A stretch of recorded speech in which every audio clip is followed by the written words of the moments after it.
नमस्कार मित्रगण। आज के इस पाठ में मैं आप सबके लिए लेके आया हूँ भू धातु के लिट लकार के रूपों को। इससे पहले आपको ज्ञात होगा कि मैं 4 लकारों के रूपों को बता चुका हूँ। उनमें से लट, लोट, लंग और विधिलिंग चारों की प्रक्रिया एक जैसी थी, कुछ एक दूसरे से मिलती जुलती थी, इसलिए मैं उन चारों को बता दिया। वो चारों सार्वधातुक लकार कहे जाते हैं। अब ये 5वें लकार के रूप में मैं आप सबके लिए लिट लकार को लेके आया हूँ। लिट लकार इसलिए लेके आया हूँ क्योंकि यह प्रारंभ के क्रम से देखा जाए तो यह दूसरा लकार है, पर आर्धधातुक लकारों में यह पहला लकार है और इसकी प्रक्रिया विशिष्ट है। कहा जाता है कि लिट लकार और लुंग लकार की प्रक्रिया सबसे कठिन है, पर भू धातु में अगर माना जाए तो भू धातु में ये 2 लकार बहुत ही सरल हैं। इसलिए पहले हम इस लकार को समझेंगे। इस लकार के अंतर्गत आने वाले सभी सूत्रों को हम देखेंगे, अर्थ सहित समझेंगे तथा सभी रूपों को भी हम जानेंगे। इसमें एक महत्वपूर्ण चीज़ ये भी जानना है कि अगर आपने इससे पहले के तीनों वीडियो को नहीं देखा है तो आप उसे अवश्य देखें।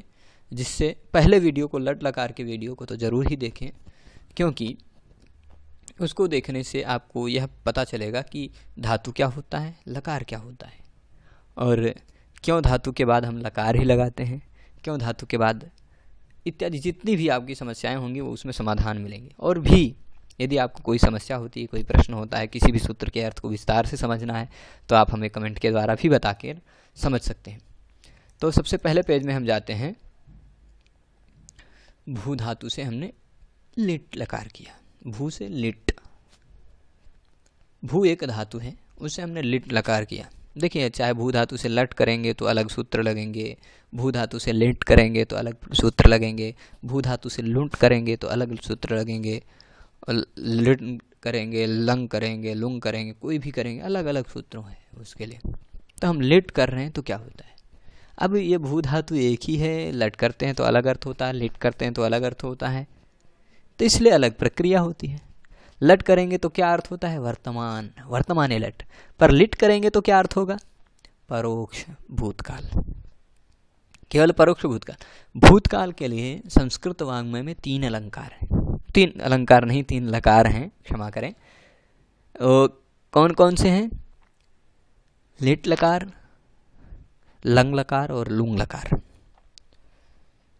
तो उनमें से लिट लकार सबसे विशिष्ट लकार है। सबसे विशिष्ट लकार क्यों है? क्योंकि इसमें 3 वैरियर लगे हैं। लुंग लकार सबसे सामान्य है। लुंग लकार है वह केवल भूतकाल हो, किसी भी कैसा भी भूतकाल हो आप लुंग लकार लगा सकते हैं, लुंग लगा सकते हैं। पर लंग, उसमें एक स्टेप और बाधित है। लंग, देखिए, लंग जो है, लुंग और लिट, इन तीनों में क्या अंतर है वो पहले हम समझ लेंगे, फिर इसके बाद प्रक्रिया में आगे चलेंगे। पहली प्रक्रिया को हम विस्तार से समझेंगे। भूतकाल में तीनों हैं, पर तीनों में एक अंतर है। जो लुंग होता है वह सामान्य भूतकाल, उसकी केवल एकमात्र अपेक्षा है कि धातु का अर्थ भूतकाल में होना चाहिए, एकमात्र अपेक्षा, वह लुंग लकार है। लुंग भूतकाल, कैसा भी भूतकाल हो। लंग लकार है वो 2 अपेक्षाओं वाला है, उसको 2 अपेक्षाएं चाहिए। भूतकाल तो चाहिए ही, उसके साथ साथ अनद्यतन भूतकाल चाहिए। अनद्यतन वाली अपेक्षा भी है। अनद्यतन मतलब ऐसा भूतकाल जो आज का ना हो। आज मैंने खाना खाया, वो भी एक भूतकाल है, वो भूतकाल आज का भूतकाल है, अद्यतन भूतकाल है। पर लंग लकार का प्रयुक्त होगा जो अनद्यतन मतलब आज का भूतकाल ना हो, ऐसे भूतकाल में ही लंग प्रयोग होगा। और ये तीसरा जो है लिट, लिट सबसे विशिष्ट इसलिए है कि इसकी 3 अपेक्षाएं हैं। एक, भूतकाल तो होना ही चाहिए, दूसरी अपेक्षा अनद्यतन भी होना चाहिए, तीसरी अपेक्षा परोक्ष भी होना चाहिए, परोक्ष लिट सूत्र से। यहाँ पर इस सूत्र को अगर आप अष्टाध्यायी में देखेंगे तो इससे 3-4 सूत्र पहले एक अनद्यतने लट, अनद्यतने लंग सूत्र है, उससे अनद्यतने की अनुवृत्ति आ जाएगी। और 84 नंबर सूत्र है भूते, इससे पहले, तो वो है भूते से भूते की अनुवृत्ति आ जाएगी। तो भूते अनद्यतने परोक्षे लिट, ऐसा अर्थ होगा। भूतकाल में, अनद्यतन में, परोक्ष में लिट लकार होता है। धातु के बाद हम लिट प्रत्यय करते हैं, तो हमने लिट कर दिया, भू प्लस लिट। अब इस भू प्लस लिट करेंगे तो इसका अर्थ क्या हो जाएगा? परोक्ष अनद्यतन भूतकाल वाला भू धातु, ऐसा। अब क्या रूप बनेगा वो हम समझेंगे। लिट किया तो हम चाहे लट करते थे, मैंने ये बताया था कि लट करें, लिट करें, लुट करें, लंग करें, लुंग करें, कोई भी लकार करें 10 में से, उसमें से केवल ल बचता है, इसलिए उसे 10 को लकार कहा जाता है। ट है अंतिम या ग होता, उसकी हलंतम से इत संज्ञा हो जाती। ई है, अ है, उ है, इधर है, कुछ भी है, उसकी उपदेश से जनुनासिक इत से इत संज्ञा हो जाती, केवल आधा ल बचेगा। उस ल के स्थान पे तिप्त जिसिप्तस्थम वस्मस्ताताम जथा साथाम धुम इडवहि महिंग सूत्र से क्या होगा? यह तिप्तस जी सूत्र से ल के स्थान पे तिप तस झी सिप थस थ मिप वस मस इत्यादि प्रत्यय होते हैं। परस्मैपदी धातु हैं तो 9 प्रत्यय तिप तस झी सिप थस थ मिप वस मस होंगे, और आत्मनेपदी धातु अगर हैं तो वहां पर 9 प्रत्यय होंगे, तो आताम से था साथाम थम इडवहि महिंग। तो ये 9 प्रत्यय जो होते हैं, ये धातु परस्मैपदी है इसलिए इसमें ये 9 प्रत्यय होंगे, तिप तस झी इत्यादि। तो हमने सबसे पहले तिप किया, तस करेंगे उसको भी देखेंगे, झी करेंगे उसको भी देखेंगे, पर पहले तिप वाला देख लेते हैं। भू धातु से हमने तिप प्रत्यय किया। तिप प्रत्यय करेंगे तो क्या होगा? तिप में से प की हलंतम से इत संज्ञा हो जाएगी, वो मैं समझा चुका हूँ सभी चारों लकारों की वीडियो में, इसलिए यहाँ पे मैं ही बताऊँगा बार बार। पर चाहे जो ती ऐसा करें भू प्लस ती हो जाएगा। अब ती है वो भी तिप ही है, उसमें देखिए तिप तस जी सिप थस थ मिपुअस्मस, ये 9 प्रत्यय परस्मै पद प्रत्यय कहलाते हैं। कैसे प्रत्यय कहलाते हैं? परस्मै पद। और त आताम से थास आथाम धम इटवहि महिंग, ये 9 प्रत्यय आत्मने पद कहलाते हैं। तंगा नाव आत्मने पदम, ऐसे सूत्र से।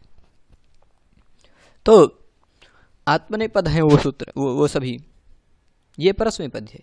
परस्मै पद में क्रमशः अणल, अतुस, उस, देखिए सूत्र में ही अणल ल आधा, अतुस स आधा, उस स आधा, थल ल आधा, अथुस स आधा, अ, और फिर नल व और म, ये 9 प्रत्यय कहे गए। अणल, अतुस, उस, थल, अथुस, अ, अणल व म, ये 9 प्रत्यय हो जाते हैं परस्मै पद में क्रमशः।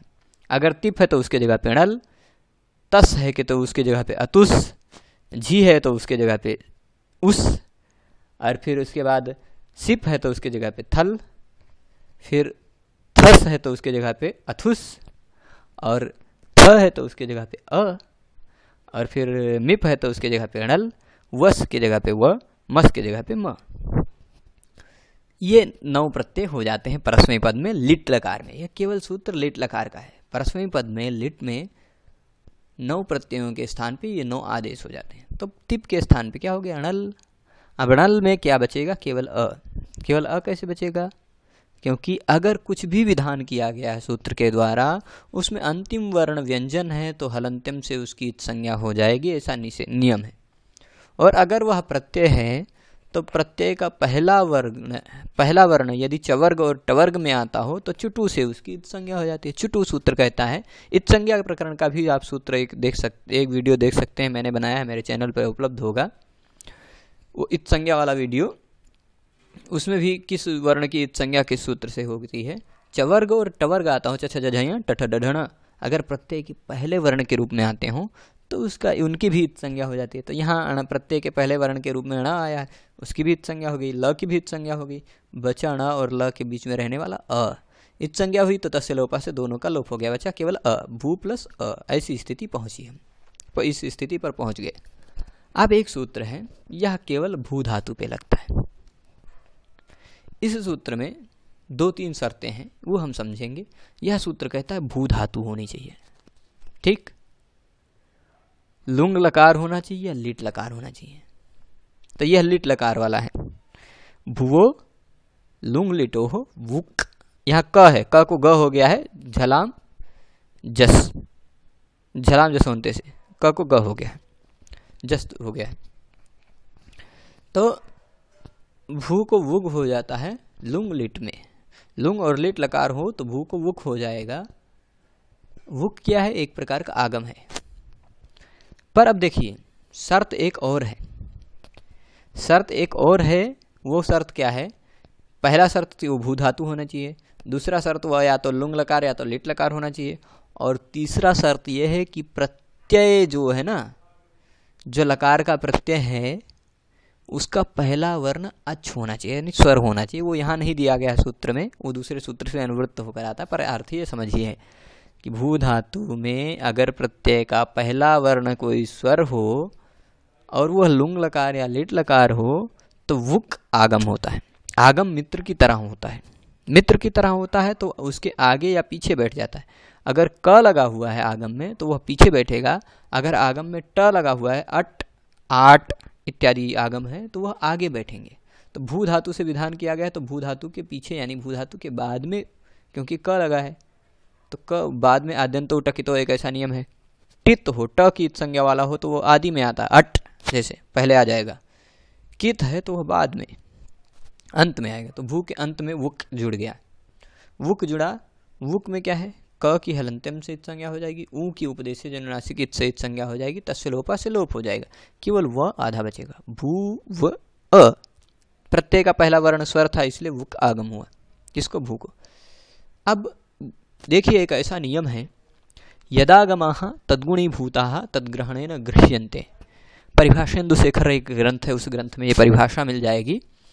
वो क्या कहती है परिभाषा, कि जो आगम होता है ना, वह आगम जिससे होता है, यानी जिसको निमित्त मानकर आगम किया जाता है, वह आगम उसी का गुण बन जाता है, वह आगम उसी के ग्रहण से गृहीत हो जाता है। तो केवल भू ग्रहण से करने से वह का भी ग्रहण होगा। अगर भू धातु है तो पूरा भूव धातु है। जो आगम होता है ना, वह आगम जहाँ पर हुआ है उसी का गुण बन जाता है। तो वुक जो आगम हुआ वो भू पर हुआ है तो भू का ही गुण बन जाएगा। तो भू का ही एक गुण भू, ये वह भी है, भू का ही स्वरूप है। भू ग्रहण करने से पूरे भूव का ग्रहण होगा। अब एक सूत्र है लिटि धातु और अनभ्यास से, यह कहता है लिट लकार में अनभ्यास वाली जो धातु, अनभ्यास मतलब जिसमें द्वित्व न हुआ हो, ऐसी धातु के तुरंत बाद लिट लकार का कोई प्रत्यय हो, अनभ्यास वाली धातु हो। अनभ्यास कब होता है, उभय अभ्यस्तम, जब धातु डबल हो जाती है, यानी केवल भू धातु है, अब इसी में दो दो हो जाए, भू प्लस अ होता तो वो अभ्यास वाली धातु हो जाती है। पर ये धातु केवल भू है, एक ही है, अनभ्यास वाली धातु है। तो लिट लकार में इस अनभ्यास वाली धातु को लिट प्रत्यय, लिट लकार का कोई प्रत्यय अगर बाद में हो तो अनभ्यास वाली धातु को द्वित्व हो जाता है। इस सूत्र से सभी जगह लिट लकार में आपको धातु का द्वित्व करना है तो पूरे भूव को द्वित्व होगा, भूव प्लस अ। संक्षेप में बता रहा हूँ, विस्तार से समझने के लिए आप प्रश्न कर सकते हैं, पर आप ऐसे भी समझ सकते हैं कि लिट लकार में धातु को द्वित्व होता है। तो भू धातु ग्रहण करने से पूरे भूव का ग्रहण होगा। एकाचो द्वे प्रथमस्य एक ऐसा नियम है, प्रथम एकाच का, अगर धातु में एक ही स्वर वर्ण है तो पूरे धातु का ग्रहण हो जाएगा। एक ही स्वर वर्ण है भूव में तो पूरे धातु का ग्रहण होगा। अगर दो से ज़्यादा स्वर है वर्ण है तो थोड़ा अलग नियम लगता है वहाँ, पर एक ही स्वर वर्ण है भूव तो पूरे का ग्रहण होगा। इसलिए भूव का द्वित्व हुआ, भूव प्लस अ, ये भूव हुआ था। प्रक्रिया समझ में आ रही होगी। लिटि धातु और अभ्यास से द्वित्व हो गया। अब ये द्वित्व हो गया तो दो हो गए, भूव।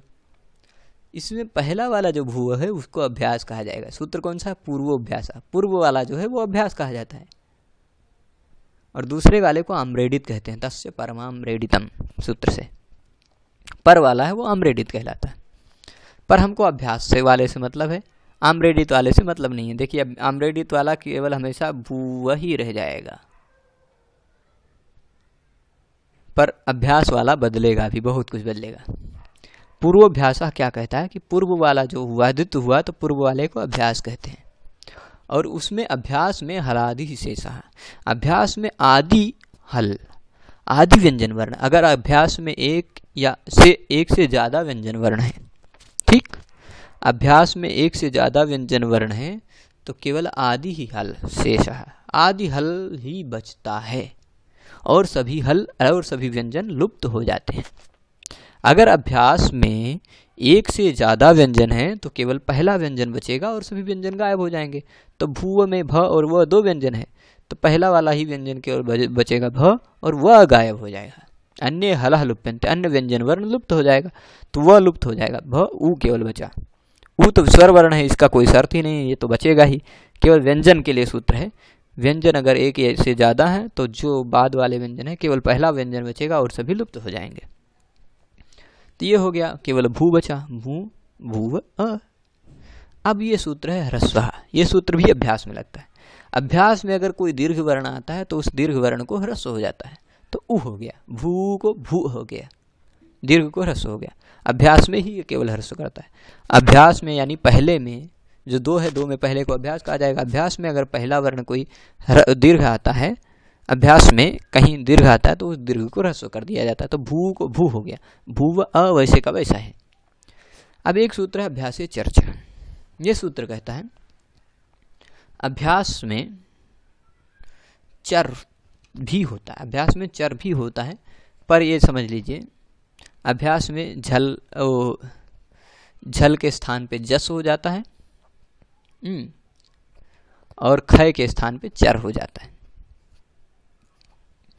केवल ये समझिए, वर्ग के चतुर्थ वर्ण के स्थान पे वर्ग का तृतीय वर्ण हो जाता है और वर्ग के द्वितीय वर्ण के स्थान पे वर्ग का प्रथम वर्ण हो जाता है। ठीक है, यानी महाप्राण के स्थान पे अल्प प्राण हो जाता है। ये संक्षेप में नियम है अभ्यास चर्चा का। वर्ग का अगर चतुर्थ वर्ण है, घ झ ढ ध भ ये वर्ण है, तो उसके स्थान पे ग ज ड द ब हो जाएगा, तृतीय वर्ण हो जाएगा। अगर ख फ छ ठ थ है तो उसके स्थान पे क प च ट त हो जाएगा, तो भ के स्थान पे ब हो जाएगा, तो भू था वो बू हो गया अभ्यास चर्चा सूत्र से। अभ्यास में ही होता है, सब जगह नहीं, तो अभ्यास में ही हुआ, तो भू को बू हो गया। अब अंतिम सूत्र है भवतेरः। भवती धातु यानी भू धातु का, भवते है यानी भू धातु में अभ्यास में आने वाले उ को अ हो जाता है। भवते अह, अह कहा है, अह मतलब ह्रस्व अ हो जाता है। भू धातु में आने वाले उ के स्थान पे अ हो जाता है। ठीक है, भवते है, यहाँ आलुन्त्य से नियम लगेगा। भवते षष्ठी निर्देश किया गया है, तो भू धातु के अंतिम वर्ण को अ हो जाता है। भू धातु का यहाँ अभ्यास का, भू धातु का ही अभ्यास है बू, उसका अंतिम वर्ण है उ, उसको अ हो जाएगा। तो अ कितने प्रकार का होता है? 18 प्रकार का। ह्रस्व अ, दीर्घ और प्लुत अ। ह्रस्व भी 6 प्रकार का, दीर्घ भी 6 प्रकार का और प्लुत भी 6 प्रकार का। अगर यहाँ दीर्घ उ होता तो उसके स्थान पर दीर्घ आ होता। बू अगर होता तो उसके स्थान पर दीर्घ आ होके बा हो जाता। यहाँ ह्रस्व उ है तो उसके स्थान पे अ भी कैसा होगा? ह्रस्व ही ब। अगर समझ लीजिए यहाँ पर भू को हम पहले ह्रस्व न करते, इसी उ के जगह पे हम भवतेरः सूत्र से अ करने लगते, तो दीर्घ उ के जगह पे दीर्घ आ होता, भा भू होता। और फिर बाद में ह्रस्व करते हैं तो भा भ भू हो जाता है। ह्रस्व तो लगेगा ही, अगर अभ्यास में कोई भी दीर्घ है तो ह्रस्व हो जाएगा। तो बात वही रहती, चाहे इस पहले दीर्घ करके, दीर्घ को ह्रस्व करके उसके स्थान पे आ करें, चाहे दीर्घ को ही आ करके उसको ह्रस्व कर लें, कोई भी बात नहीं, बात वही रहेगी। तो भवतेरः से ह्रस्व उ के जगह पे ह्रस्व अ हो गया, तो ब हो गया, उ के स्थान पे आ गया, व भू जोड़ेंगे बभूव बन गया। अब इसके बाद अगर दूसरा प्रत्यय लगाते हैं हम, क्या है? लिट है ही, परोक्ष लिट सूत्र से। भूत अनद्यतन परोक्ष, ऐसा भूतकाल जो आज का ना हो और परोक्ष हो, यानी जिसको हमने अपनी आंखों से न देखा हो, ऐसे भूतकाल में लिट होता है। धातु के बाद लिट लगता है। लिट में ट के हरंत्यम से ई की उपदेश जनुनासिक इत से इत संज्ञा हुई और तस्य लोपा से दोनों का लोप हो गया, तो केवल बचा भू प्लस ल। इसके बाद लिट के स्थान पे ही हमने ल, जो लिट का ल बचा उसके स्थान पे तिप्तजी सिप्तस्थम विभुवस्मस् सूत्र से हमने तस प्रत्यय कर दिया। तिप करके हम देख चुके हैं बभूव बना था, तो तस किया, भू प्लस तस। इसके बाद सूत्र है परस्मै पदानाम ड़ल तुसु स्थल थुसा णल्वमाह सूत्र। यह कहता है परस्मै पद जो 9 प्रत्यय हैं, तिप्तजी इत्यादि, उन 9 के स्थान पे णल अतुस उस इत्यादि हो जाते हैं लिट लकार में। तो लिट का ही है यह, इसमें परस्मै पद प्रत्यय भी है। टिप होता तो उसके स्थान पे णल हो जाता, तस है तो उसके स्थान पे अतुस हुआ, अतुस, अतुस हो गया। तस के स्थान पे अतुस हुआ इस सूत्र से, जी के स्थान पे उस, सिप के स्थान पे थल, वो भी आगे हम सब एक एक करके सभी नवों को देखेंगे। तो पहले णल हुआ था, अब अतुस हुआ। देखिए तो परस्मै पदानाम णल अतुस उस सूत्र से हो गया। फिर उसके बाद भूवो भुग लिंग लिटो है भी सूत्र लगेगा। क्यों? क्योंकि लिट लकार होना चाहिए, भू धातु होना चाहिए, लुंग लकार या लिट लकार बाद में होना चाहिए, और उसका जो लिट लुंग लकार या लिट लकार का प्रत्यय हो उसका पहला वर्ण स्वर होना चाहिए। तो सभी शर्त यहाँ लग रहे हैं। लिट लकार है, उसका पहला वर्ण स्वर है, तो भू धातु को वुक आगम होता है। धातु को वुक आगम होगा, यह कित है इसलिए धातु के तुरंत बाद बैठेगा भू वुक। वुक में से व बचेगा, क की हलंतम से इत संज्ञा, ऊ की उपदेश जनुनासिक से इत संज्ञा, केवल वह बचा तस्य लोपा से लोप हो जाने के कारण। तो भू व अतुस, भूव अतुस। ये अतुस है, कैसा है? लिट लकार है, और इसके पहले जो है भूव वह अनभ्यास है, मतलब इसमें दो नहीं है, एक ही है, भूव एक ही है, दो दो भूव नहीं है। अगर यहाँ दो दो भूव हो गया तब लिटी धातु और अनभ्यास से नहीं लगेगा, क्योंकि यहाँ अभ्यास है, अभ्यास हो गया, यहाँ केवल अभ्यास नहीं है। तो अनभ्यास वाली धातु को द्वित्व हो गया भूव अतुस, ऐसा था। इस भूव को भूव भूव हो गया, उसी तरह पहले की तरह सभी जगह भूव भूव भू भूव भू भू भूव बु भूव ब भूव, सब ऐसा ही ब भूव तक, इतनी तक प्रक्रिया सभी जगह आएगी। ब भूव, प्रत्यय अलग अलग बदलता रहेगा। फिर भी यहाँ भी हम देखते हैं यदागमाः तद्गुणीभूताः तद्ग्रहणेन गृह्यन्ते, ये यदागम परिभाषा यहाँ भी लगती है। जो आगम होता है वह आगम जिसके बाद होता है या जिसके पहले होता है उसी का गुणीभूत बन जाता है। तो भू के बाद हुआ है तो भू का गुणभूत बन जाएगा, और भू के ग्रहण से ही इस वुक का भी ग्रहण होगा। तद्ग्रहणेन गृह्यन्ते, भू के ग्रहण से वुक का भी ग्रहण होगा। तो केवल भू धातु का ग्रहण करने से भूव का, पूरे भूव का ग्रहण होगा। और लिटि धातु और अनभ्यास से अगर द्वित्व होगा भू को, तो पूरे भूव को द्वित्व होगा, भूव भूव अतुस। पर ये नियम जो वुक वाला है यह केवल भू धातु में ही लगता है, इसलिए हम इसको उतना गौर से नहीं लेना है, भू धातु के लिए ही गौर लेना है। और सभी धातुओं को जब हम देखेंगे अद हु इत्यादियों में, वहां वो ये नियम नहीं लगेगा। तो अब द्वित्व हुआ, हलादि शेषा सूत्र ने कहा। ये द्वित्व होता है तो पहले वाले को अभ्यास कहा जाता है, पूर्वाभ्यासा। और अगर अभ्यास में एक से ज़्यादा व्यंजन है तो केवल पहला व्यंजन बचता है और सभी व्यंजन लुप्त हो जाते हैं। केवल व्यंजन लुप्त करता है, स्वर को नहीं लुप्त करता। तो पहला व्यंजन बचा और स्वर बच गया, वाद का व्यंजन लुप्त हो गया, तो केवल भू बचा, भू भूव अतुस। फिर भू में पहले जो ऊ था दीर्घ, उसको ह्रस्व सूत्र से ह्रस्व कर दिया। अभ्यास में अगर कोई भी दीर्घ आता है उसको ह्रस्व हो जाता है।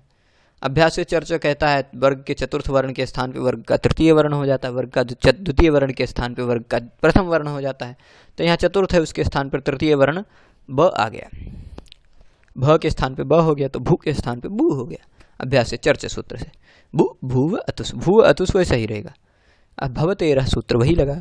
भू धातु में अभ्यास में आने वाले ऊ को अ हो जाता है। यहाँ रस ऊ था तो रस अ हो गया, ब भूव अतुस जोड़ेंगे तो बभूव अतुस हुआ।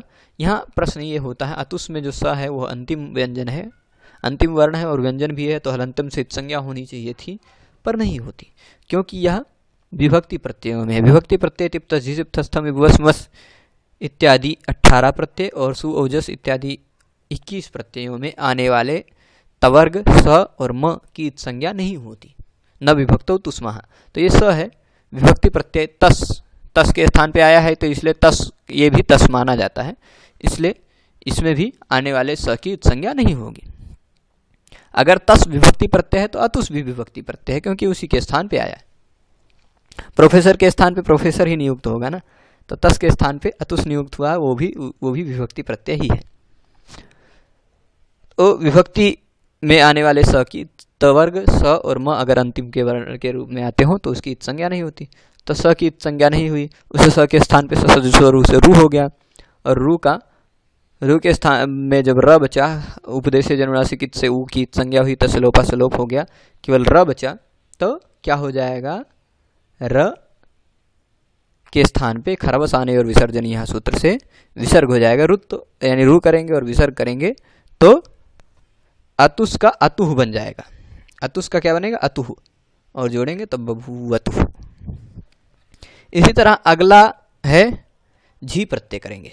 लिट था वो हम परोक्ष लिट सूत्र को एक स्किप कर दिया क्योंकि वो सब जगह लगेगा। भू धातु से परोक्ष अनद्यतन भूतकाल अर्थ में हमने लिट प्रत्यय किया। लिट में से जब केवल ल बचा तो उस ल के स्थान पे तिप्त झी सिप्तस्थम विभुवस्मस् सूत्र से हमने झी प्रत्यय किया। भू प्लस झी, झी के स्थान पे झोंता से अंत होने वाला था, तभी इसने रोक लिया। इस सूत्र ने क्या कहा? परस्मै पद में आने वाले तिप्त झी सिप्तस्थ इत्यादि लिट लकार में जो परस्मै पदी प्रत्यय हैं तिप्त झी इत्यादि, उनके स्थान पे क्रमशः अणल, अतुस, उस, थल, अथुस, अणल व म प्रत्यय होते हैं। तो झी के स्थान पे उस हो गया, तिप के स्थान पे अणल था, तस के स्थान पे अतुस करके देखा था। अब हमने झी के स्थान पे क्या किया? उस। आगे थल, अथुस, ये सब आएंगे। झी के स्थान पे उस हो गया। उसमें भी ये झी कैसा था? विभक्ति प्रत्यय था, तो ये उस भी विभक्ति प्रत्यय ही है। इसमें स की संज्ञा नहीं होगी, स की संज्ञा नहीं होगी, रू से रू हो जाएगा, विसर्ग हो जाएगा। तो समझ लीजिए उस नहीं, यहाँ उह है, उह, ये अंत में उह, उसको आप उह समझ लीजिए। रुत विसर्ग मैंने अंत में दिखाया, आप यहाँ भी कर सकते हैं, पहले भी कर सकते हैं, अंत में भी कर सकते हैं, कहीं भी, कोई बात नहीं, पर वो होगा। अब फिर उसी तरह पहले भूवो बुगलिंग लिटो सूत्र कहता है कि भू धातु के बाद अगर लुंग या लीट लकार हो और उस लुंग या लीट लकार के प्रत्यय का पहला वर्ण स्वर हो, उस, हाँ है, तो क्या हो जाएगा? वुक का आगम होगा। वुक का आगम हो गया। जो आगम होता है वो उसी के ग्रहण से ग्रहित हो जाता, तो भू के ग्रहण करने से भू वुक का भी ग्रहण हो जाएगा, भूव पूरे ग्रहित होगा। वुक में से केवल वह बचता है, वो मैं बता चुका हूँ। क की हलंतम से इत संज्ञा, ऊ की उपदेश से जननासिक से इत संज्ञा और तस्य लोप से सभी का लोप, तो भूव उस। फिर भूव यह है एक धातु बन गया, भू ग्रहण करने से भूव का ग्रहण होगा, धातु ग्रहण करने से। लिट धातु और अनभ्यास से कह लिट लकार का कोई प्रत्यय बाद में हो, उस लिट लकार का प्रत्यय है तो धातु जो अनभ्यस्त धातु है उसको द्वित्व हो जाता है, वो डबल हो जाती है। तो भूव था वो डबल हो गई, भूव भूव हो गई। अब यहाँ भी ये धातु है भूव, इसके तुरंत बाद उस प्रत्यय है, इसको भी फिर से द्वित्व करें तो भूव भूव भूव उस, ऐसा नहीं होगा क्योंकि अब ये धातु कैसी होगी? अभ्यास वाली होगी कि यहाँ पूर्व वाला अभ्यास है, तो यहाँ द्वित्व अब बार बार द्वित्व नहीं होगा, एक ही बार होगा। एक बार द्वित्व हुआ तो अभ्यास हो गई, अभ्यास संज्ञा होने के कारण अब फिर अनभ्यास नहीं मिलेगा, तो द्वित्व नहीं होगा। तो भूव भूव उस तक पहुँचे। यहाँ भी हलादि से सह पूर्वाभ्यासा नियम लगा, पूर्व वाला अभ्यास है, उसमें पहला ही व्यंजन बचता है और सभी व्यंजन चाहे गायब हो जाते हैं, तो भू भूव उस, उसी तरह प्रक्रिया है। ह्रस्व ने फिर पहले वाले भू में ऊ को ह्रस्व कर दिया। ह्रस्व सूत्र कहता है अभ्यास में दीर्घ आने वाले दीर्घ वर्ण ह्रस्व हो जाता है, तो अभ्यास में आने वाला दीर्घ वर्ण ऊ था, उसको ह्रस्व कर दिया, ऊ भू भूव उस, ऐसा ही रह गया। फिर अभ्यास से चर्च कहता है कि वर्ग के चतुर्थ वर्ण के स्थान पर वर्ग का तृतीय वर्ण हो जाता है, वर्ग के द्वितीय के स्थान पर वर्ग का प्रथम हो जाता है। तो भू में भ था उसको ब कर दिया, भू हो गया, भूव उस हुआ, भू भूव उस। उह उह समझ लीजिए, स को रुत्व विसर्ग कर ही देंगे, रू से रू करेंगे, र बचेगा उसको खरवसाने और विसर्जनीय से विसर्ग कर देंगे, भू भूव उह। भू में जो ऊ था उसको भवतेरह सूत्र से भू धातु में आने वाले उ के स्थान पे अ हो जाता है, तो ह्रस्व ऊ था उसके स्थान पे ह्रस्व अ हो गया, ब भूव उह, जोड़ेंगे तो बभूवुः। इसके बाद चौथा रूप आएगा भू प्लस सिप। चौथा तिप्त जी सिप्तस्थम विभुवस्म सूत्र से पहले तिप्त जी करके देख लिया, अब हम सिप करेंगे, फिर थस करेंगे, फिर थ करेंगे, फिर मिप करेंगे, फिर वस, फिर मस। तो अब सिप प्रत्यय चौथा प्रत्यय हमने किया, भू प्लस सिप, ऐसी स्थिति हुई। पहले लिट था, लिट में ल बचा, ल के परोक्ष लिट सूत्र से हुआ था, उस लिट में ल बचा, ल के स्थान पे हमने सिप किया है। ये सब प्रक्रिया ध्यान रखनी है। फिर उस सिप के स्थान पे हमने परस्मै पदानाम ड़ ल तु सुस थल थुस णल व महा सूत्र से टिप के स्थान पे णल, तस के स्थान पे अतुस, जी के स्थान पे उस, सिप के स्थान पे थल, ल आधा रहेगा, उसके बाद अगले के स्थान पे अथुस, फिर उसके बाद अ, ऐसे सब होंगे। तो हमने क्या किया, टिप सिप के स्थान पे थल कर दिया, थल में ल के हलंतिम से इत संज्ञा हो जाएगी, तस्य लोपा से लोप हो जाएगा, केवल थ बचेगा, भू प्लस थ। अब इसके बाद लिट्च, लिट्च एक सूत्र है, ये सूत्र समझने लायक है। आप क्या जानते थे कि तिप्तस्थम विवस्मस्ताताम चथासाथाम धम इड वही महिंग, ये जो सब सूत्र हैं, ये जो प्रत्यय हैं, और शित श की संज्ञा वाले जो प्रत्यय हैं, शप, शानच, क्षत्रि इत्यादि, वो सभी प्रत्यय कैसे होते थे? तिंशित सार्वधातुकम से सार्वधातुक कहे जाते थे। तो शिप प्रत्यय भी सार्वधातुक कहा जाएगा, आप ऐसा सोचते हैं, पर ऐसी बात नहीं है। लिट लकार में आने वाले सभी प्रत्यय आर्धधातुक कहे जाते हैं, लिट च सूत्र से। लिट च सूत्र कहता है लिट लकार में आने वाले सभी प्रत्यय आर्धधातुक कहे जाते हैं। तो शिप प्रत्यय भले ही तिंशित सार्वधातुकम से सार्वधातुक कहा जाता था, पर यह लिट लकार वाला सिप है, इसलिए यह आर्धधातुक कहा जाएगा, सार्वधातुक नहीं कहा जाएगा। तो उसके स्थान पे थल आया, थ, वो थ भी आर्धधातुक कहा जाएगा। अब देखिए, आर्धधातुक प्रत्यय यदि वलादी हो, आर्धधातुक प्रत्यय यदि वलादी हो, वलादी मतलब आर्धधातुक प्रत्यय का पहला वर्ण वल हो। देखिए आर्धधातुक प्रत्यय है थल, थल, थ समझ लीजिए, थ प्रत्यय में दो अक्षर है, थ और अ। तो इसका पहला वर्ण क्या है? थ। आदिम वर्ण थ है, वो वल में आता है। अगर प्रत्यय का पहला वर्ण वल हो तो इट आगम होता, इट। अब आर्धधातुकस्य इट वलादेह, ऐसा है। आर्धधातुक प्रत्यय हो, वलादी आर्धधातुक प्रत्यय हो, तो उसको इट आगम होता है। अब आर्धधातुक वलादी प्रत्यय ये थ है, क्योंकि लिटचा ने कहा कि यह आर्धधातुक होता है। वैसे तो सार्वधातुक था, पर लिटचा के कहने के कारण यह आर्धधातुक हो गया। आर्धधातुक होने के कारण और वलादी होने के कारण इट आगम होगा, इट। अब देखिए किसको होगा? आर्धधातुक को होगा। आर्धधातुक प्रत्यय यहाँ कौन सा है? थल, इट आगम होगा। इट आगम ट वाला है, ट। इट यहाँ ट है, ट की हलंतम से इत संज्ञा होकर के तसलोपा से लोप कर दिया है, केवल ई बचा है इट में। तो ई जो है यह कैसा है? टित है, ट की इत संज्ञा वाला है। टित होता हुआ जिससे विधान होता है उसके पहले बैठता है, कित होता हुआ जिससे विधान होता है उसके तुरंत बाद बैठता है। अभी वो ये कित है, क की इत संज्ञा वाला है।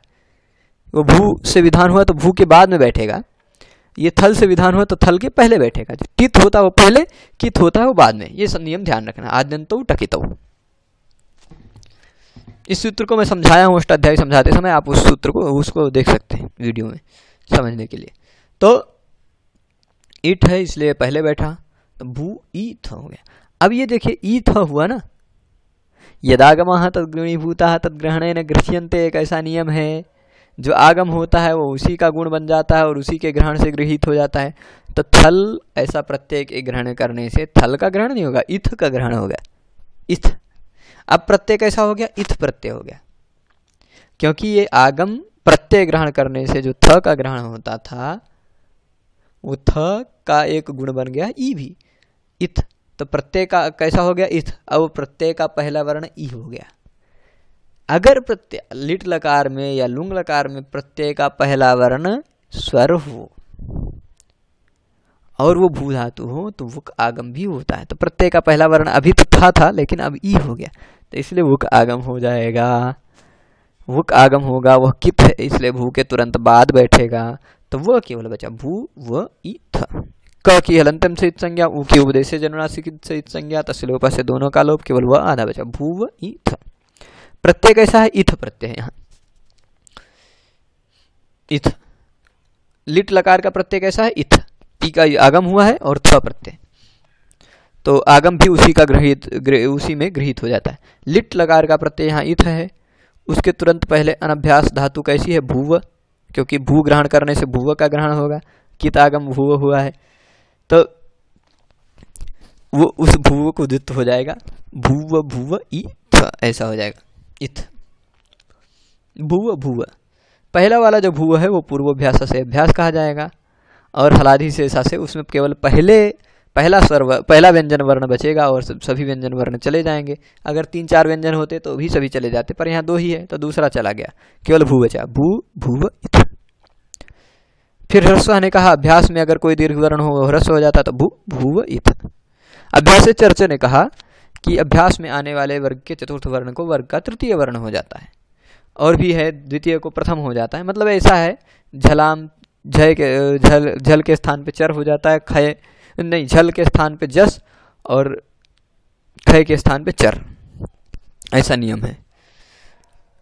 तो पर वो मैं वर्ग के चतुर्थ के स्थान पे वर्ग का तृतीय, वर्ग के द्वितीय के स्थान पे प्रथम, ऐसा हमको ध्यान रखें। भू के स्थान पे बू हो गया, भ के स्थान पे ब हो गया अभ्यास चर्च से, और भवते रह सूत्र से ह्रस्व उ के स्थान पे ह्रस्व अ हुआ, तो ब भूव इथ जोड़ेंगे, बभूविथ बन जाएगा।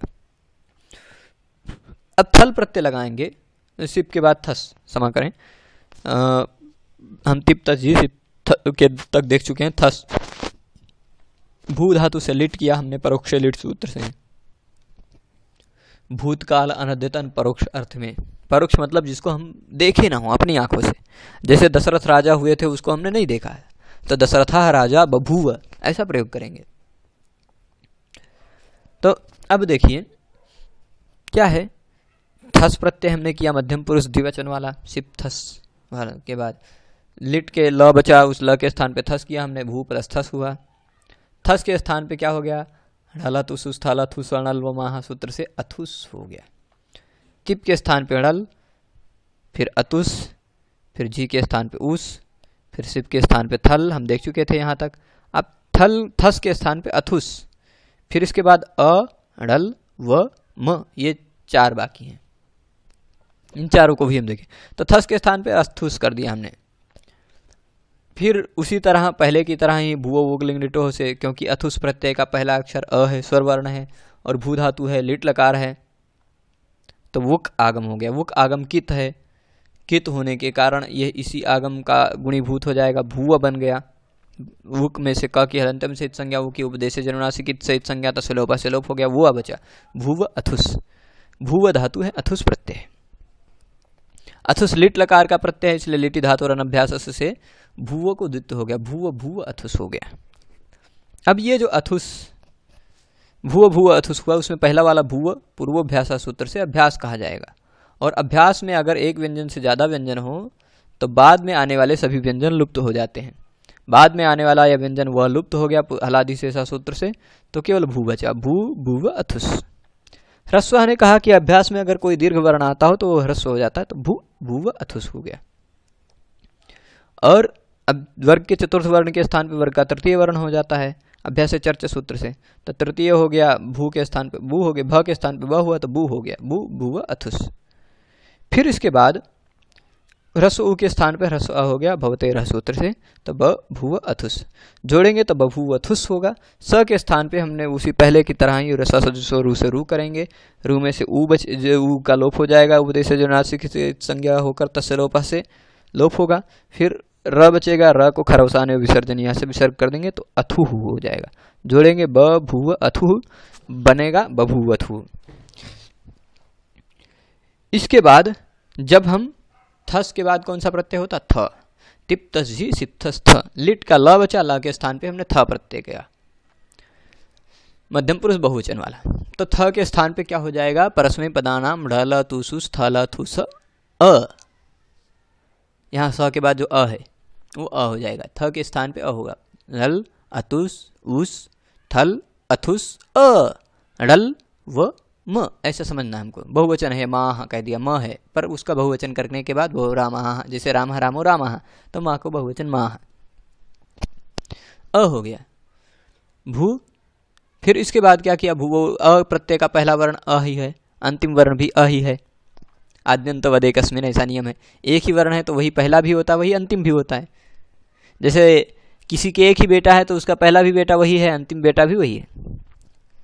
तो ये आद्यंत वदेकस्मिन् नियम से ये क्या है, यही पहला वर्ण है, यही अंतिम वर्ण है, पहला वर्ण स्वर है तो वुक आगम होगा। लिट लकार का है, भूव वुक लिंग लिटो हो, लिट लकार हो या लुंग लकार हो, उसका पहला वर्ण स्वर हो तो क्या हो जाता है, वुक आगम होता है।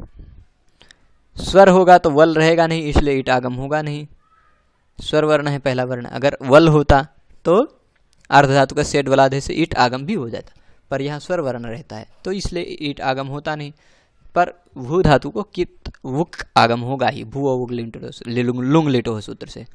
तो वुक हुआ, वुक में से ऊ और क की संज्ञा होगी तो सलोपा से लोप होगा, केवल वह बचेगा, भूव होगा। अब ये जो भू में वो आगम हुआ है, ये भू के ग्रहण करने से ही ग्रहित होगा। भू ग्रहण करने से, भू धातु ग्रहण करने से भू होता था, तो भू का अंग बन गया भूव। तो अब लिट धातु और अनभ्यास से सूत्र कहेगा कि लिट लकार में धातु हो, वह अनभ्यस्त हो अगर, तो उसको द्वित्व हो जाता है। तो धातु ग्रहण करने से केवल भू का ग्रहण नहीं होगा, भूव का ग्रहण होगा, पूरे भूव का अगर द्वित्व होगा तो भूव भूव अ। अब इसके बाद पहला वाला जो भूव है उसमें उसको अभ्यास कहा जाएगा पूर्वाभ्यास से, और उसमें हलादि से ऐसा कहेगा कि केवल पहला व्यंजन वर्ण बचता है और सभी व्यंजन वर्ण लुप्त हो जाते हैं। तो ये बाद वाला व्यंजन वर्ण लुप्त हो जाएगा, भू केवल बचा, भू भूव अ। पहला जो भू है उसमें अगर अभ्यास में कोई दीर्घ वर्ण आता है तो उसको ह्रस्व हो जाता है, ह्रस्व सूत्र से ह्रस्व हो गया, तो भू भूव अ। अभ्यास से चर्च कहेगा वर्ग के चतुर्थ के स्थान पे वर्ग का तृतीय कर दीजिए, तो भ के स्थान पे तृतीय वर्ण ब कर दिया, तो ब भू को बु हो गया, बु भूव अ। भवतेरह सूत्र कहेगा भू धातु में आने वाले, भू धातु के अभ्यास में आने वाले उ के स्थान पे अ हो जाता है, तो अ हो गया, तो क्या हो जाएगा ब भूव अ। जोड़ेंगे तो बभूव। लिट लकार में 3 जगह पे ये रूप बनता है। पहले प्रथम पुरुष एक वचन में हम बना चुके हैं, बभूव, बभूवतुः बनाया था, फिर बभूवुः बनाया था, फिर हमने बभूविथ बनाया, फिर बभूवथुः बनाया, फिर बभूव बनाया। अभी इसके बाद फिर से बभूव बनेगा। क्यों? क्योंकि इणल प्रत्यय भी किया था, तो उसमें इणल में से णा और ल की संज्ञा होकर अ ही बचा था, अ। यहाँ फिर अप्रत्यय ही किया तो भी अ ही था, फिर इणल करेंगे तो यहाँ इणल में भी णा और ल की संज्ञा होगी, केवल अ ही बचेगा। 3 जगह पे बभूव एक जैसा ही रूप बनेगा। अब समझ लीजिए, मिप प्रत्यय किया हमने, लिट का ल बचा, ल के स्थान पे मिप किया। मिप में से हम इत संज्ञा इत्यादि नहीं करते हैं, सीधे ऐसे ही कर देते हैं। मिप के स्थान पे अड़ल ले आएंगे, अड़ल अतुस उस थल अथुस अड़ल, उत्तम पुरुष एक वचन के स्थान पे अड़ल, फिर अब व और म होने बाकी है, तो अड़ल के मिप के स्थान पे अड़ल हो जाएगा। अड़ल में से चुट्टू से ण की संज्ञा, हलंत्यम से ल की संज्ञा, बचे दोनों का तस्लोपा से लोप, बचेगा केवल अ, भू प्लस अ। भूव वुगलिंग लिटो सूत्र कहेगा भू धातु अगर के बाद लुंग या लिट लकार का प्रत्यय हो और उस प्रत्यय का पहला वर्ण स्वर हो तो वुक आगम होता है भू धातु को। भू धातु को वुक आगम हुआ, वुक आगम में केवल वुक में से वो क और ऊ की उपदेश से जन्मराशि इत और हलंतिम से इत संज्ञा हो जाएगी, का की हलंतिम से ऊ के उपदेश से जन्मराशि इत से, और तस्य लोपा से दोनों का लोप हो जाएगा, केवल वह बचेगा भू अ। जोड़ेंगे तो भूव और अ ऐसा बचा। लिट धातु और अनभ्यास से कहेगा कि लिट लकार का कोई प्रत्यय हो तो हाँ ये अ प्रत्यय लिट लकार का है, उसके तुरंत पहले आने वाले अनभ्यस्त धातु को द्वित्व हो जाता, तो भू जो था भू धातु का ग्रहण करने से केवल भू का ग्रहण नहीं होगा, पूरे भूव का ग्रहण होगा, तो भूव भूव अ हो गया, द्वित्व हो गया, डबल हो गया इस सूत्र से। अब डबल हुआ है तो उसमें पहला वाला जो है वो अभ्यास है, पूर्वाभ्यास, और उस अभ्यास में केवल आदि हल वर्ण शेष रहता बचता है, आदि हल वर्ण बचता है, तो आदि हल वर्ण भ है उसको वो केवल बचेगा, और बाद वाला हल वर्ण यानी व्यंजन वर्ण गायब हो जाएगा, तो केवल भू बचा, भू भूव अ। उसी तरह भू भूव बु भूव ब भूव ये सब जगह आएगा, इतना तो सभी जगह आता ही है, तो ब भूव इतनी तक प्रक्रिया सभी जगह होगी, प्रत्यय ही केवल बदला है, अणल अतुस उस थल अथुस अड़ल वम, अभी वो आगे समझ लेते हैं हम। तो फिर उसको ह्रस्व से ह्रस्व हो गया। अभ्यास में अगर कोई भी दीर्घ वर्ण आता है तो ह्रस्व हो जाता है, यह अभ्यास है क्योंकि पूर्व वाला है, तो इसमें आने वाले दीर्घ वर्ण को ह्रस्व हो गया, भू भूव अ। फिर उसके बाद भ को ब हो गया अभ्यास से चर्चा सूत्र से, तो भू भूव अ, और इसमें आने वाले ऊ के स्थान पे अ हो गया भवतेरह सूत्र से। भू धातु में अभ्यास में आने वाले ऊ के स्थान पे अ हो जाता है, तो ब भूव अ। अब इसके बाद जोड़ेंगे तो बभूव बन गया। फिर अब इसके बाद यहां समझते हैं, दो दो प्रत्यय को एक साथ लगा के हम बना लेते हैं। समझ लीजिए लिट था, लिट में से ल बचा, ल क्या कहेगा, ल जब बचेगा उसके ल के स्थान पे तिप्त जिसिप्तस्तम विवस्मस्ताताम जथा साताम धम इट वही महिं सूत्र से वस और मस दोनों प्रत्यय एक साथ कर लिया हमने। समझ लीजिए चाहे वस पहले करते तो बभू वी वो बनता, और मस करते तो बभू विम बनता। पर हमने दोनों एक साथ किया, वस करेंगे तो बभूवि, मस करेंगे तो बभूवि। दोनों की प्रक्रिया एक जैसी है, समझते हैं, क्योंकि दोनों का पहला वर्ण व्यंजन है। तो वस हुआ और मस हुआ। वस के स्थान पे वह हुआ, मस के स्थान पे म हुआ। किस सूत्र से? परस्मै पदानाम ढला तुसुस थल अथुस वर्णल वमाह। ढल अतुस उस, थल अथुस अ, ढल व म। पदच्छेद करके मैं बार बार बोल रहा हूँ क्योंकि आपको याद रह जाए। टिप के स्थान पे ढल, तस के स्थान पे अतुस, जी के स्थान पे उस, सिप के स्थान पे थल, थस के स्थान पे अथुस, थ के स्थान पे ढल अ, मिप के स्थान पे ढल और वस के स्थान पे व, मस के स्थान पे म। तो वस के स्थान पे व हो गया, मस के स्थान पे म हो गया। तो भू प्लस व बचा या फिर भू प्लस म बचा। अब इसका देखिए प्रत्यय, दोनों का प्रत्ययों का पहला अक्षर वल है। वल प्रत्याहार क्या होता है? वल प्रत्याहार में य को छोड़कर सभी व्यंजन आ जाते हैं, केवल यह नहीं आता। है वरट सूत्र के व से चालू करिए और हल के ल तक ले जाइए तो सभी व्यंजन वर्ण उसमें आ जाते हैं। ह य ये दो छूटा है, पर केवल यही छूटता है क्योंकि ह तो हल सूत्र में भी आ जाता है। इसलिए ये समझिए वल प्रत्याहार में केवल य को छोड़कर सभी व्यंजन वर्ण आते हैं। तो य को छोड़कर कोई भी व्यंजन वर्ण यदि पहला वर्ण के रूप में हो प्रत्यय के, यहाँ व प्रत्यय में दो वर्ण है व और अ, म प्रत्यय में भी दो वर्ण है म और अ, तो इन दोनों प्रत्ययों का पहला वर्ण व और म जो है वह वल में आता है। अगर आर्ध धातुक प्रत्यय है, और ये दोनों जो प्रत्यय हैं वो आर्ध धातुक हैं, क्योंकि लिट च कहता है लिट लकार में होने वाले तिप्तजी इत्यादि प्रत्यय भी, लिट लकार के सभी प्रत्यय भी आर्ध धातुक कहे जाते हैं। तो लिए लिट लकार का प्रत्यय है इसलिए आर्ध धातुक कहा जाएगा। और आर्ध धातुक का पहला वर्ण अगर वल हो, जैसे थल प्रत्यय में हमने किया था, तो उसको इट आगम हो जाता है। इट आगम होगा आर्ध धातुक प्रत्यय को। प्रत्यय कौन सा है? व है या म है? तो उसको इट आगम होगा। इट आगम होगा तो क्या होगा? इट में से ट की हलंतम से इत संज्ञा होकर तसलोपा से लोप हो जाएगा, केवल ई बचेगा। और इट आगम टित है, ट की इत संज्ञा वाला है, इसलिए वो प्रत्यय के आदि में बैठेगा, प्रत्यय के पहले बैठेगा। तो भू प्लस ई व, भू अथवा भू प्लस ई म, ऐसा होगा। जिसके आगम हुआ उसी का गुण बन जाता। तो ये जो आगम हुआ है ईट, वो व और म का गुण बन जाएगा। तो ई प्रत्यय ग्रहण करने से ये तो इव प्रत्यय होगा या तो इम प्रत्यय होगा, ये दो प्रत्यय बन गए। अब जब ऐसा हो गया तो प्रत्यय का पहला वर्ण क्या हो गया? ई हो गया। अभी तक केवल पहला वर्ण व था, अब क्या बन गया? प्रत्यय का पहला वर्ण ई। प्रत्यय ग्रहण करने से ही इसका ग्रहण होगा। तो अगर प्रत्यय का पहला वर्ण स्वर वर्ण हो तो भू लुंग लिटोह लग जाता है। भू धातु के बाद अगर लुंग और लिट लकार का कोई प्रत्यय हो और उसका पहला वर्ण स्वर वर्ण हो तो वुक आगम होता है। तो यहाँ भी इव प्रत्यय है या इम प्रत्यय है, पहला वर्ण तो ई है या ई ही है दोनों जगह, तो वुक आगम होगा भू धातु को। तो भू वुक इव अथवा भू वुक इम।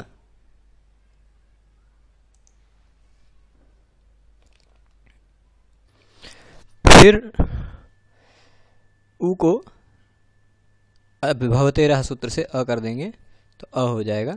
ह्रस्व उ को ह्रस्व अ होगा तो ब, भू को ब हो गया, ब भू इव, ब भू व इम, ऐसा हुआ। जोड़ेंगे तो बभू विव और बभू विम, ऐसे दो रूप बनेंगे वस और मस में। अब संक्षेप में हम देख लेते हैं। तिप प्रत्यय है, तिप नहीं है, तिप के जगह पे अणल हो जाता है। तस के स्थान पे अतुस हो जाता है, झी के स्थान पे उस हो जाता है, सिप के स्थान पे थल होता है, थस के स्थान पे अथुस होता है, थ के स्थान पे अ होता है, मिप के स्थान पे अणल, वस के स्थान पे व और मस के स्थान पे म। यहाँ देखिए, यहाँ अणल है, यहाँ अणल है, यहाँ आ है। अणल में भी क्या बचेगा? अण और ल की संज्ञा होकर अ बचेगा। यहाँ अणल में भी अ बचेगा, यहाँ भी अ। तीनों जगह अ है तो इसलिए तीनों जगह बभूव बभूव बभूव, ये रूप बना है। इसके बाद तस, तस के स्थान पे अतुस हो गया। सब जगह बभूव, व आधा वाला रहेगा ही। अ प्रत्यय जुड़ा तो बभूव, अतुस जुड़ा तो बभूव तुस, स को रुत विसर्ग हुआ बभूव तुस। उस प्रत्यय जुड़ा, झी के स्थान पे उस हो गए तो बभूव उस बभूव। फिर थल प्रत्यय जुड़ा बभूव थ, व आधा था थ। फिर इट का आगम हुआ था क्योंकि वलादी प्रत्यय, थल प्रत्यय कैसा है, वलादी, इसका पहला वर्ण वल है। यहाँ अ था, यहाँ अ था, यहाँ ऊ था, यहाँ अ है, यहाँ अ है, यहाँ भी अ है। ये थल, व और म ये वलादी हैं, इनके तीनों का पहला अक्षर वल है, इसलिए इन तीन जगह पे बीच में ई का आगम दिखाई पड़ेगा। इट आगम, तो इथ, इथ जुड़ेगा, इव जुड़ेगा, इम जुड़ेगा। तो यहाँ इव प्रत्यय होगा, यहाँ इम प्रत्यय होगा, तो बभूव। यहाँ अथुस जुड़ा तो बभूव अथुः, यहाँ अ जुड़ा बभूव, यहाँ भी वैसे ही हुआ। यहाँ इव जुड़ा तो बभूविव, इम जुड़ा तो बभूविम। इस तरह से 9 रूप बने। इसके बाद इसमें कुछ निवेदन ये है कि पाठ अगर आप सबको उपयोगी और सरल लगा है तो अन्य मित्रों के लाभ के लिए इसको अधिक से अधिक प्रसारित करें, जिससे ज़्यादा से ज़्यादा लोग इससे लाभान्वित हो सकें। और पाठ में निर्दिष्ट किसी भी सूत्र के अर्थ में अगर संदेह है आपको तो कमेंट करके उस सूत्र के अर्थ को और विस्तार से आप जान सकते हैं। अग्रिम लकार, जैसे मैंने अभी 5 ही लकार पढ़ाए हैं, इसके बाद मैंने इस धातु के 5 लकारों को और पढ़ाना बाकी है, और भी सभी गणों की 2-2 धातुएं लेके मैं पढ़ाऊँगा। तो लगभग अभी बहुत सारे वीडियो बनने बाकी हैं, तो उनमें और गुणवत्ता हेतु आप परामर्श भी दे सकते हैं। पूरा वीडियो देखने के लिए धन्यवाद।